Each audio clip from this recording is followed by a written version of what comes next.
You're watching this video because you want a nice BMX seat that is black and can match anything on your bike.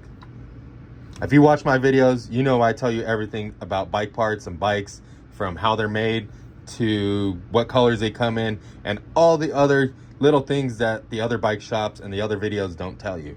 So yeah, let's get to it. Today we're gonna do an explain and review on this Cult Corduroy pivotal seat.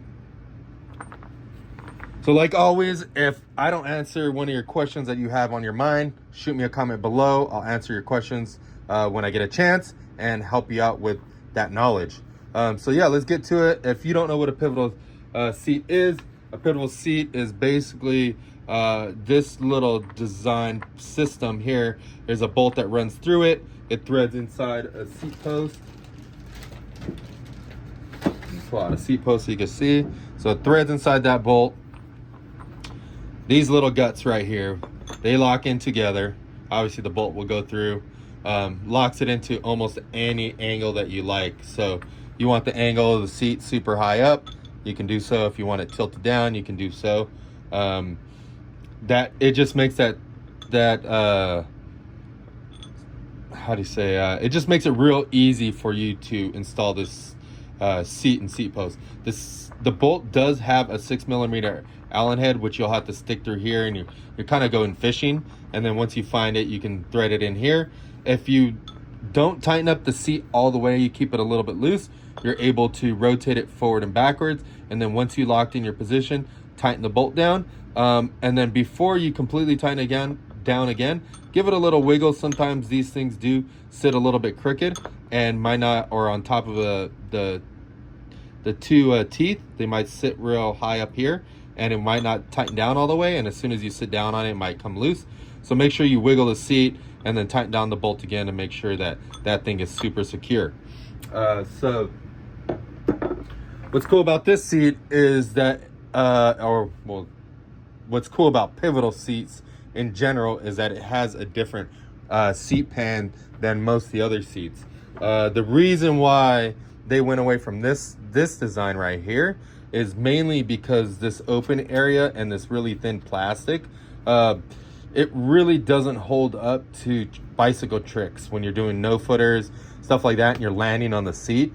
You push this down and you even bend these rails. So a lot of people will bend these rails back, maybe even bend one. It'll make the seat all weird looking. But these things bend really easy.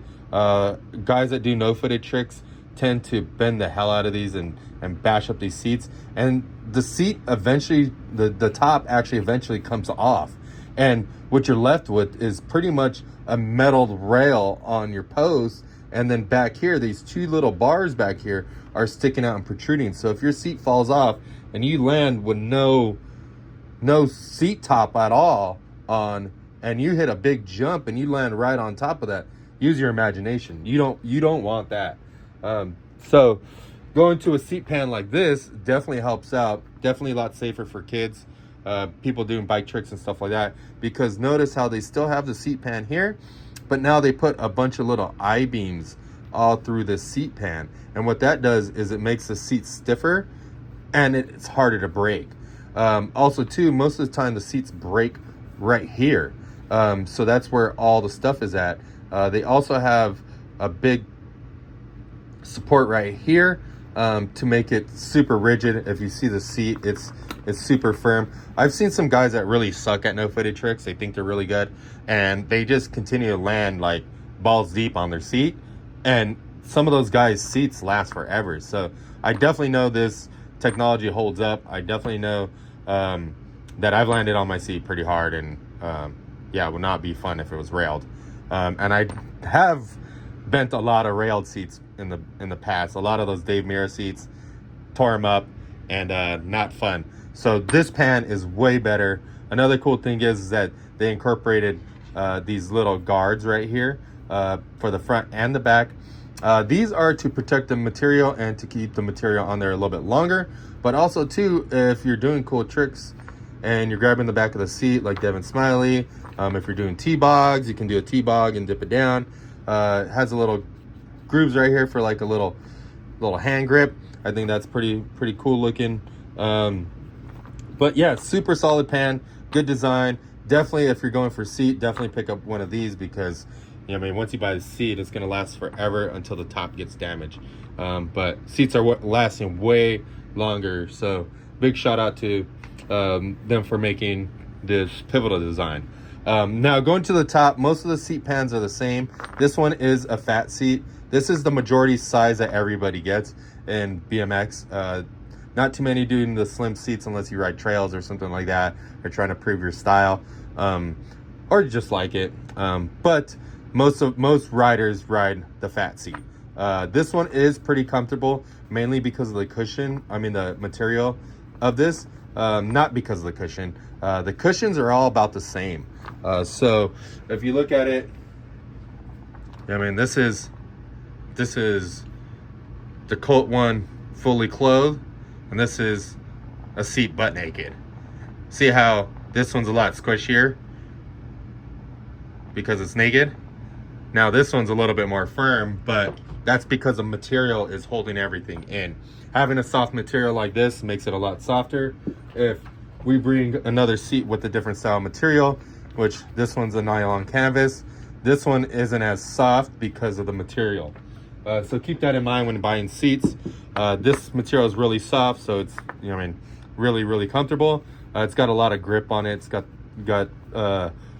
just its own unique style. What I like about this is that they took attention to details. So it could get kind of confusing when you're cutting up this material and you're laying it down and you're trying to get it all nice. But if you notice on these seats, the corduroy goes up and down. On the back of it, it continues that. On the sides, it gets a little bit different, but even this side here is going down and it matches in the front. So when you look at the seat, it looks super professional. It's put together really well, and it just looks really good. Going to the stitching, a lot of people don't think about this, but from my sewing experiences and stuff like that, I kind of know some of the stitching, and it's pretty cool that they triple stitch this thing. So what they'll do is they'll fold the paper, or I mean, not the paper though. They'll get the material, they'll put it like so, they'll run a stitch to keep it together, and then when they flip out those flaps again, they'll stitch it again right here to keep everything together. Doing that allows it to be a lot heavier duty, because when you tear your seat or something like that, now you have 2 extra stitches to keep that seat together. Have you ever seen those seats where there's just like a little bite taken out of it? You're like, how the hell did he do that? But nobody ever notices that all the stitching's still good. That is because it has a triple stitching. If it didn't have that, the whole seat would have just fell apart. So super heavy duty, really nice. I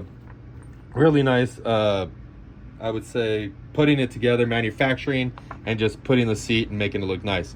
The last thing that this seat has is the Cult little logo right here, very subtle. Doesn't really say, hey, look at me, but it's just a nice, clean black seat. If you like this seat, head over to stackbmx.com and pick yourself one up before they all disappear.